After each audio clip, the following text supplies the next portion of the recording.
రాజహంస కలహంస. రాజహంస కలహంస తల్లి కూతుళ్ళు. తల్లి కూతుళ్లేగాని కలహంస కన్నతల్లి కాదు. రాజహంస సవతి తల్లి. ఇద్దరికీ వయసులోగాని అందచందాల్లోగాని పెద్దగా తేడా లేదు. ఫలితంగా తెలిసినవాళ్లు ఆ ఇద్దరినీ తల్లి కూతుళ్లనుకుంటే తెలియని వాళ్లు అక్కా చెల్లెళ్లనుకుంటారు. రాజహంస మహా అందగత్తె. ప్రపంచ సుందరి. ఆ సుందరిని ఆమె ఎత్తు బంగారం చెల్లించి మరీ వివాహం చేసుకున్నాడు రాజు. ప్రపంచ సుందరిగా ఎప్పుడూ తానే ఉండాలి. మరొకరు ఉండరాదన్నది రాజహంస ఆశ. ఉంటే భరించలేదామె. ఆ భరించలేనితంతో ఎంతకైనా తెగించేందుకు వెనుకాడదు. ఇంతవరకు రాజహంసను మించిన అందగత్తె లేదు. ఆ విషయం ఎప్పటికప్పుడు తెలుసుకుంటున్నదామె. ఇప్పుడు ఉన్నదే మోనని ఆ సంగతి తెలుసుకునేందుకు కలహంస సహా బయల్దేరింది. ఊరికి ఉత్తరాన కొండల్లో కోన ఒకటి ఉంది. ఆ కోనలో చల్లని నీరుగల నుయ్యి ఒకటి ఉంది. ఆ నూతిలో పెద్ద తాబేలు ఉంది. ఆ తాబేలుకి ప్రపంచంలోని విషయాలన్నీ తెలుసు. ఏది అడిగినా ఇట్టే చెబుతున్నది. ఉన్నది ఉన్నట్టుగా చెబుతుంది. అబద్ధం చెప్పదు. దాన్ని అడిగే తనని మించిన అందగత్తె లేదని సంతృప్తిగా ఉంది రాజహంస. ఇప్పుడు కూడా దానిని అడిగేందుకే కలహంస సహా కోనకి బయల్దేరింది. నూతి దగ్గరికి చేరుకుంది. తీసుకువచ్చిన మంచిముత్యాలను దోసిళ్లతో నూతిలో పోసింది. వాటిని అందుకునేందుకు పైకి తేలివచ్చింది తాబేలు. అలా వచ్చిన తాబేలుకి చేతులెత్తి నమస్కరించింది రాజహంస. తర్వాత అడిగిందిలా, కూర్మరాజా, ప్రపంచసుందరిని నేనే కదూ? కాదు అన్నది తాబేలు. మరెవరు? తట్టుకోలేక కసిగా అరిచింది రాజహంస. నీ సవతి కూతురు కలహంస అన్నది తాబేలు. ఆ మాటలు భరించలేకపోయింది రాజహంస. గుడ్లు ఉరుముతూ కలహంసను చూసింది. మీదపడి ఆమెను రక్కేసింది. జుత్తు పీకేసింది.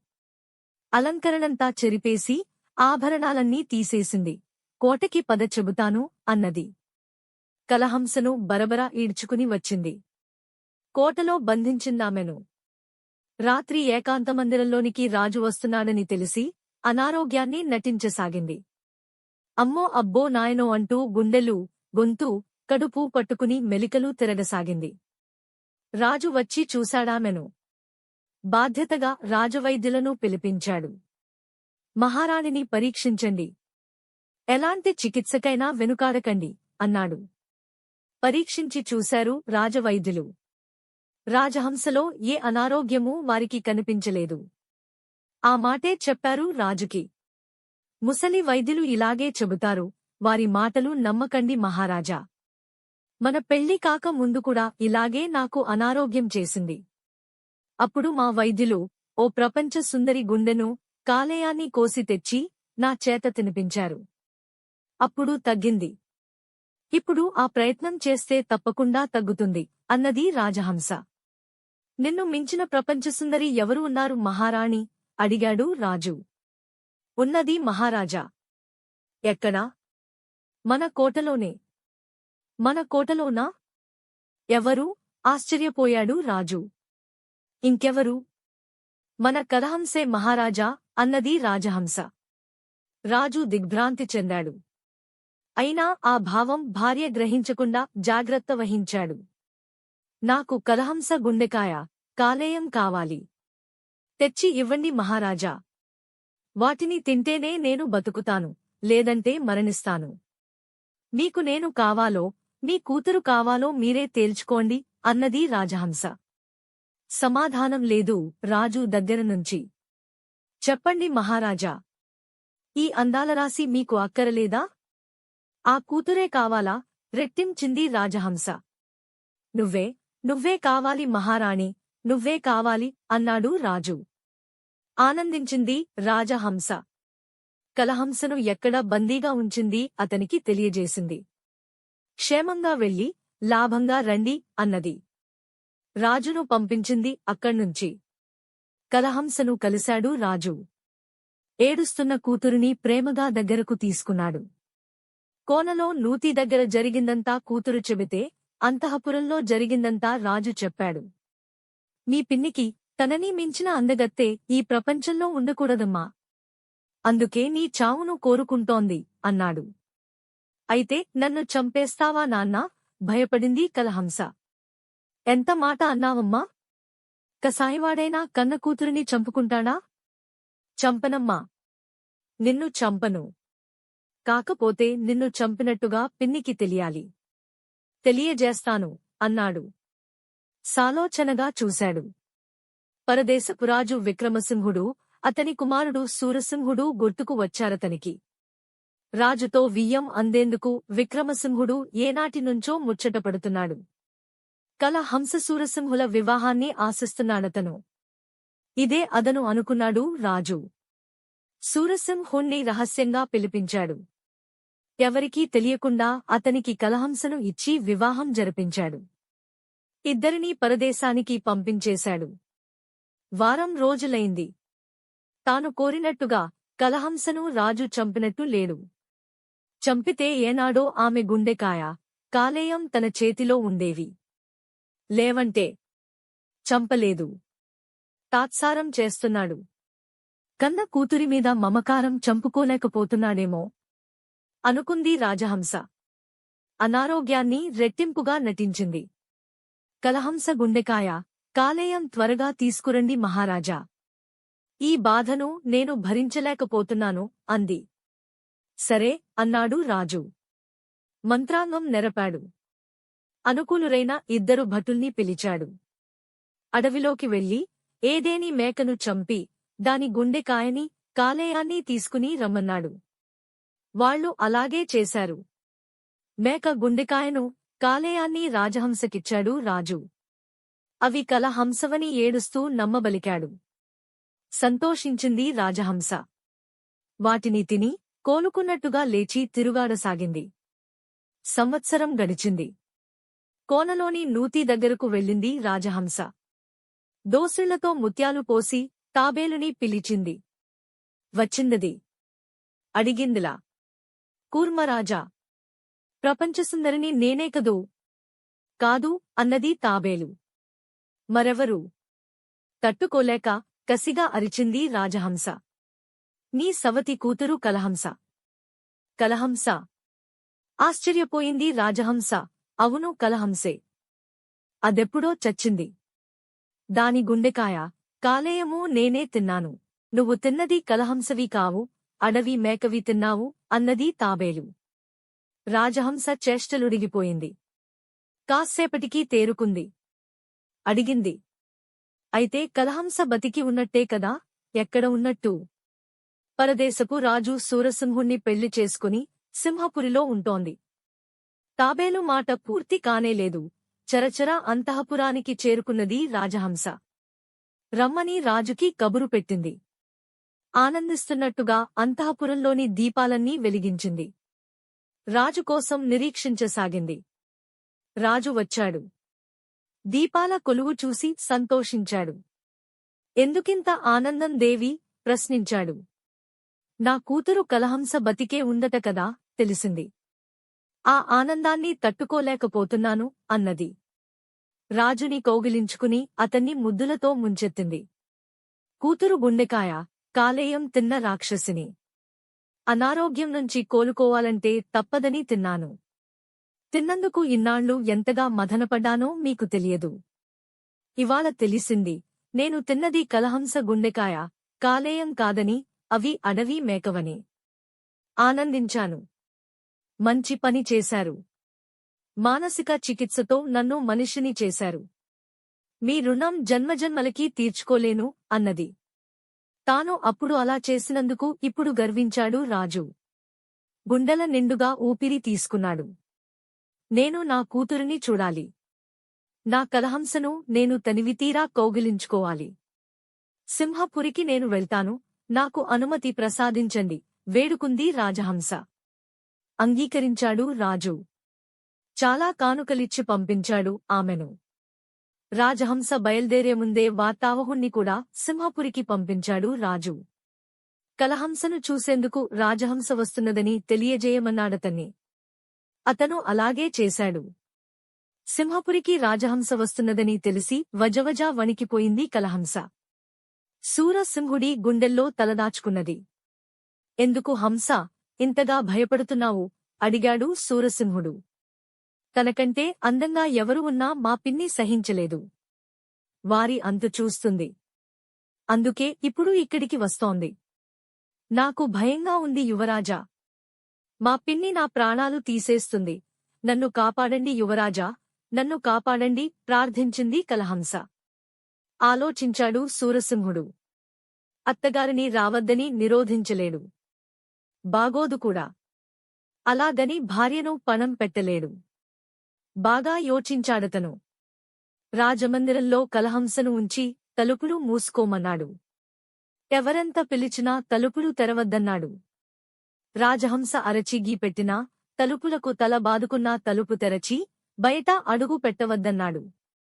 అలాగేనన్నది కలహంస. రాజమందిరంలో ఉండి తలుపులు మూసుకున్నది. రాజహంస సింహపురికి చేరుకుంది. కలహంస కోసం వెదకి చూసింది.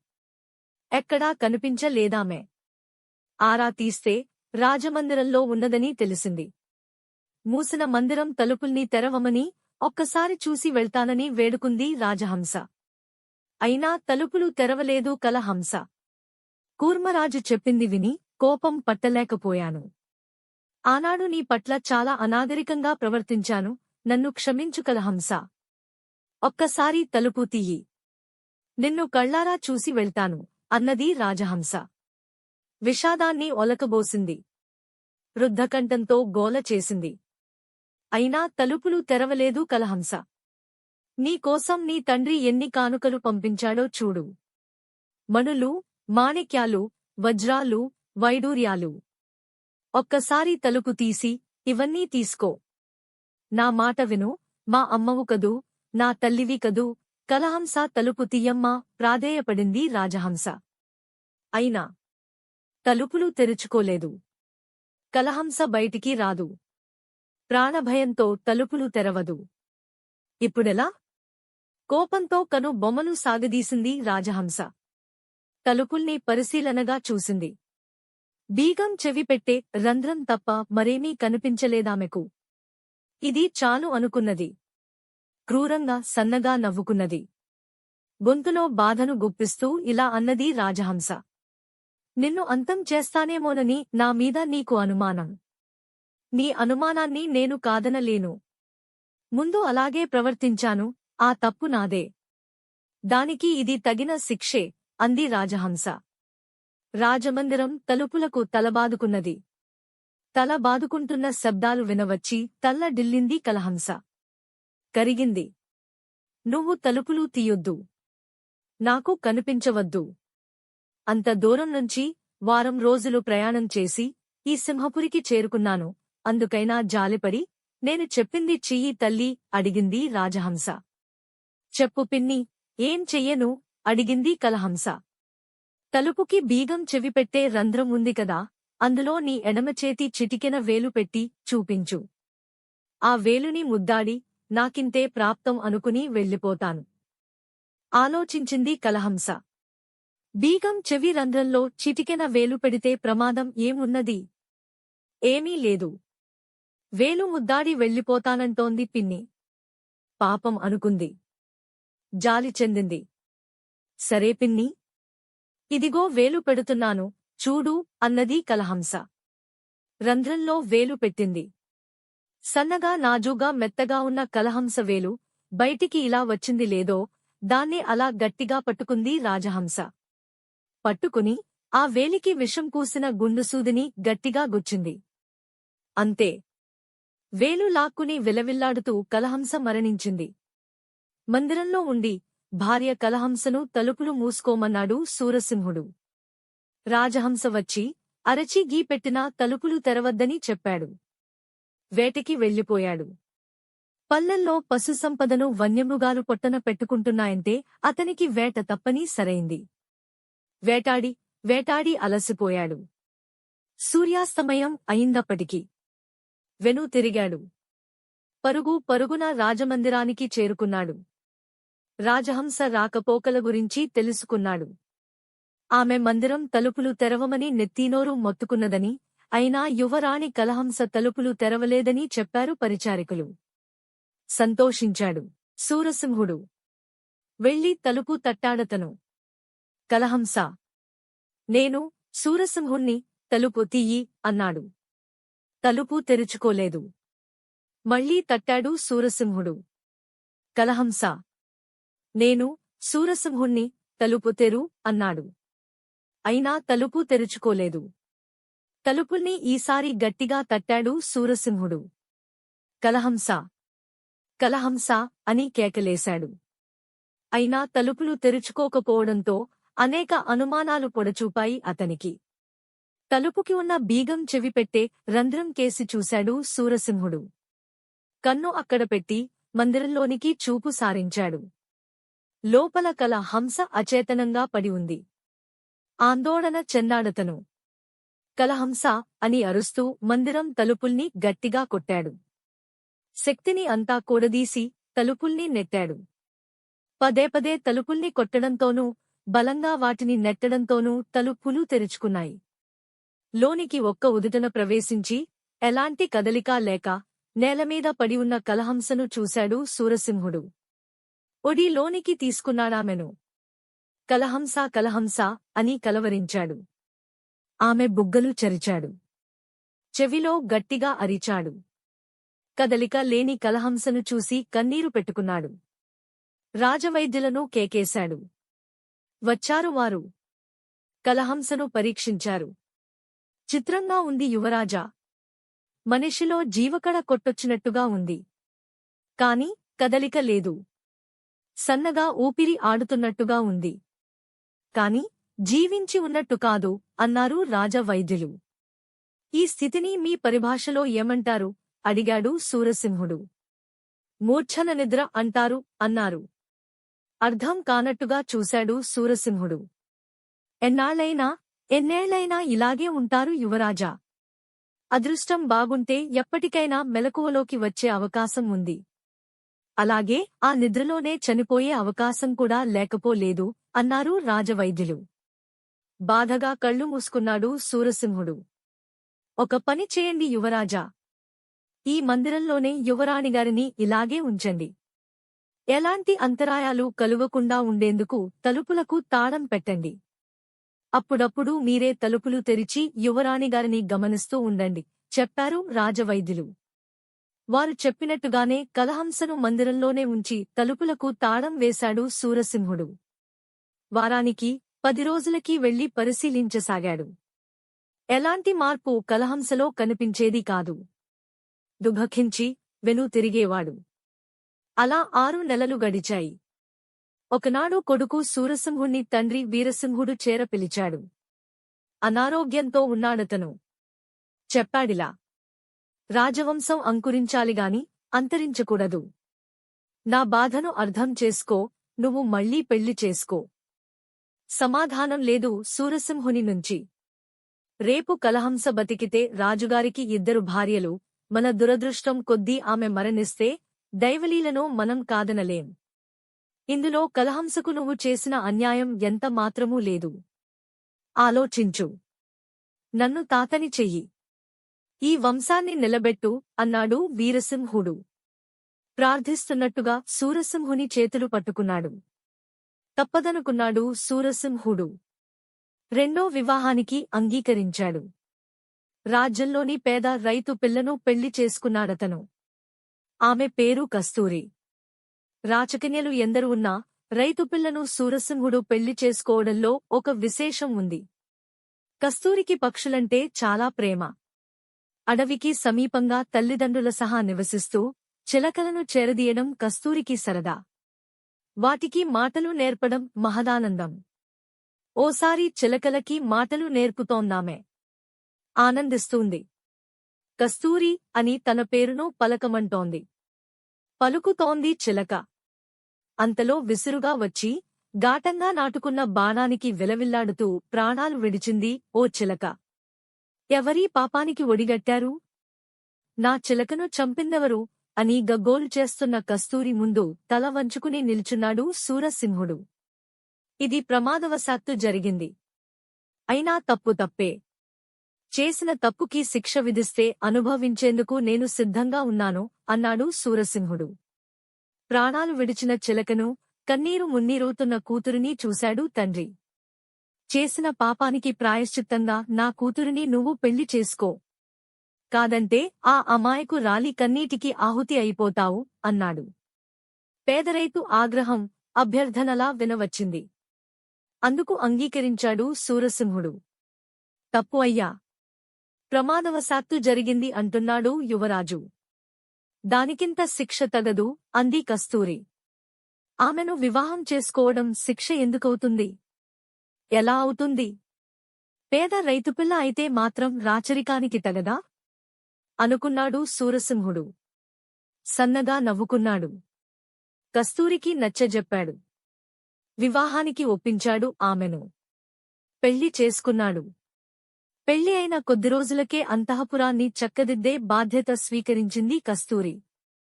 పరిచారికులు ఎవరెవరు, ఎక్కడెక్కడ, ఏ ఏ పనులు చేస్తున్నదీ తెలుసుకున్నది. అలాగే అంతఃపురంలోని మందిరాలను గమనించసాగింది. అటుగా ఉన్న రాజమందిరం తాళం వేయబడి ఉండడాన్ని గుర్తించింది. అందులో ఏముందో చూడాలనుకుంది. బీగం కోసం ప్రయత్నించింది. దొరకలేదు. మా దగ్గర లేదంటే మా దగ్గర లేదన్నారు పరిచారికులు. మరి ఎవరి దగ్గర ఉంది అడిగింది కస్తూరి. యువరాజు సూరసింహుని దగ్గర ఉంది. వారే అప్పుడప్పుడు తలుపు తెరిచి లోనికి వెళతారు అన్నారు. సూరసింహుని దగ్గర బీగాన్ని చూసింది కస్తూరి. దానిని జాగ్రత్తగా అతను దాచి ఉంచడాన్ని కూడా గమనించిందామె. ఒకరోజు బీగాన్ని భోజనశాలలో మరచి వేటకి వెళ్లిపోయాడు సూరసింహుడు. అదే అవకాశంగా బీగాన్ని అందుకున్నది కస్తూరి. పరిగెత్తి రాజమందిరానికి చేరుకుంది.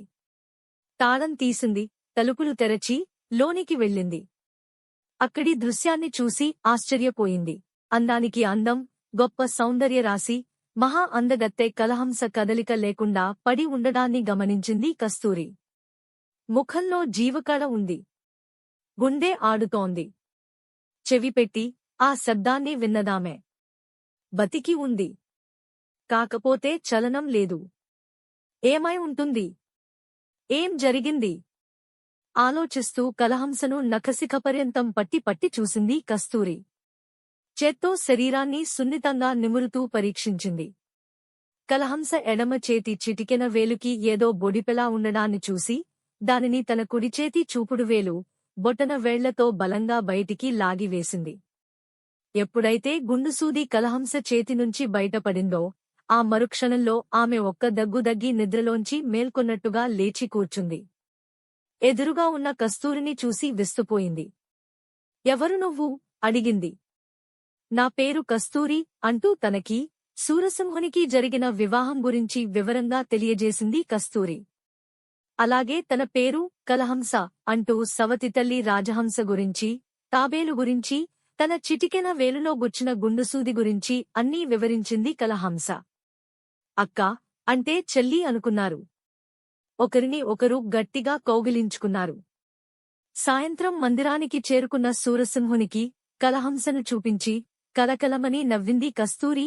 ప్రాయశ్చిత్తానికి చేసుకున్న పెళ్లి కాదు. నేను మీకు ఏ రకంగానూ తగను. అక్క మామూలైందిగా, ఇద్దరూ చిలక గోరింకల్లా జీవించండి, నాకు సెలవు ఇప్పించండి, వెళ్ళిపోతాను అన్నది కస్తూరి. చేతులు జోడించి కలహంస సూరసింహులకి నమస్కరించింది. అక్క అని పిలిచి, ఎక్కడికి వెళ్తావు? ఇక్కడే నీ స్థానం అంది కలహంస. అవునన్నట్టుగా ఇద్దరినీ దగ్గరగా తీసుకున్నాడు సూరసింహుడు. మరో 6 మాసాలు గడిచాయి. కలహంస మరణించే ఉంటుంది. అనుమానం లేదందులో. ఇక తానే ప్రపంచసుందరి. తిరుగులేదు అనుకుంటూ రాజహంస కొండల్లోని కోనకి చేరింది. అక్కడి నూతిని సమీపించింది. నూతిలోకి మంచిముత్యాలను దోసిళ్లతో పోసింది. తేలివచ్చిన తాబేలుకి చేతులెత్తి నమస్కరించింది. అడిగిందిలా, కూర్మరాజా, ప్రపంచసుందరి నేనే కదా? కాదు అన్నది తాబేలు. మరెవరు? కోపాన్ని అణచుకోలేక పెద్దగా కేకేసింది రాజహంస. కలహంస అంది తాబేలు. కలహంస ఆశ్చర్యపోయింది రాజహంస. అదెప్పుడో చచ్చిపోయిందిగా అంది. చచ్చిపోలేదు. నువ్వు గుచ్చిన విషపు గుండు సూదికి చాలా నెలలు మూర్ఛ నిద్రపోయింది. సవతి కస్తూరి ఆ సూదిని తీసిన మరుక్షణం లేచి కూర్చుంది. క్షేమంగా ఉందిప్పుడు అంది. తాబేలు. అయ్యో అంది రాజహంస. బాధగా తల బాదుకుంది. తర్వాత తేరుకుంది. కలహంస అంతుచూడనిదే నిద్రపోకూడదనుకున్నది. అంతఃపురానికి చేరుకున్నది. ఏడాదిగా కలహంస వివరాలేవీ తెలియని రాజుతో తనకి కలహంసను చూడాలని ఉన్నదని, సింహపురికి వెళ్తానని అన్నది. అంగీకరించాడు రాజు. రాజహంస ప్రయాణానికి అన్నీ సిద్ధం చేశాడు. మర్నాడు ప్రయాణం. తెల్లార్లు పాయసం తయారు చేస్తూ కూర్చుంది రాజహంస. పాయసంలో కాలకూటాన్ని కలిపింది. పాయసం విషతుల్యం అని తెలియకుండా ఏలకులు, జీడిపప్పు, ఎండుద్రాక్షలు నిండుగా వేసింది. తెల్లారుతూనే పాయసాన్ని పట్టుకుని బయల్దేరింది. సింహపురికి చేరుకున్నది. పాయసపాత్రను పట్టుకుని కలహంస, కలహంస అని ప్రేమగా పిలుస్తూ అంతఃపురానికి చేరుకున్నది. చేతిలో పాత్రతో రాజహంస అంతఃపుర ప్రవేశం చేయడాన్ని డాబా మీద నుంచి చూసింది కలహంస. వణికిపోయింది. పక్కన నిల్చున్న కస్తూరికి తల్లిని చూపించింది. పిన్ని నన్ను చంపేస్తుంది. అందుకే వస్తోంది అన్నది. బెదిరిపోసాగింది. నేనున్నానుగా, నువ్వేం భయపడకు. నీ ప్రాణానికి నా ప్రాణం అడ్డు అన్నది కస్తూరి. ధైర్యం చెప్పింది. ఇక్కడ ఉన్నావా? నా తల్లి, నా అమ్మే. రారా.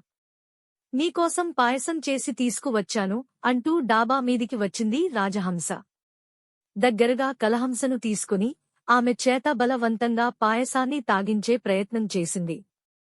ఆ ప్రయత్నాన్ని అనుమానంతో అడ్డుకున్నది కస్తూరి. ఈ దేశం ఆచారం ప్రకారం ఎవరేది అందజేసిన వారే ముందుగా దాన్ని భుజించాలి. శబరి మా కులదైవం. ఆమెను గౌరవిస్తూ మేము ఈ ఆచారాన్ని పాటిస్తున్నాం అన్నది కస్తూరి. మనలో మనకి ఈ ఆచారాలేమిటమ్మా? బలేదానివే. రామారా. తీసుకో. పాయసం తీసుకో. కలహంసను బలవంతం చేయసాగింది రాజహంస. అక్క తీసుకోదు. మీరు బలవంతం చేస్తే భటులను కేకేసి మిమ్మల్ని నిర్బంధించాల్సి వస్తుంది. అందుకని ముందుగా మీరు తీసుకోండి, చెప్పిన మాట వినండి అన్నది కస్తూరి. నాకొద్దు. నేను తీసుకోను అన్నది రాజహంస. తీసుకోవాల్సిందే. మీరు చేసిన పాయసానికి మీరే భయపడితే ఎలా? తీసుకోండి గద్దించింది కస్తూరి. భయపడ్డది రాజహంస. పాయసాన్ని పారబోసే ఎత్తు వేసింది. దానిని పారనీయలేదు కస్తూరి. పాత్రను గట్టిగా ఓ చేత్తో పట్టుకుని మరో చేత్తో రాజహంస మెడను పట్టుకుంది. కలహంస తోడుగా వచ్చింది. ఇద్దరూ కలసి పాయసాన్ని రాజహంస గొంతులో పోశారు. వమనం చేసుకునే వీలులేకుండా ఆమె ముక్కుని, నోటిని మూసివేశారు. భగభగ మండుతూ కడుపులో దిగిన కాలకూటానికి కాళ్ళు చేతులు కొట్టుకుని ఆఖరికి ప్రాణాలు విడిచింది రాజహంస. పీడా పోయిందనుకున్నారిద్దరూ. హాయిగా ఊపిరి పీల్చుకున్నారు. రాజహంస మృతదేహాన్ని రథం మీదికి చేర్చి వచ్చిన దారినే తిరిగి వెళ్లమన్నారు సారథిని. తిరుగు ప్రయాణమయ్యాడు సారథి. కస్తూరిని గుండెకి దగ్గరగా తీసుకుని గట్టిగా కౌగిలించు కుంది కలహంస. నువ్వు చెల్లివి కాదు, నా తల్లివి అంది. మురిసిపోయింది.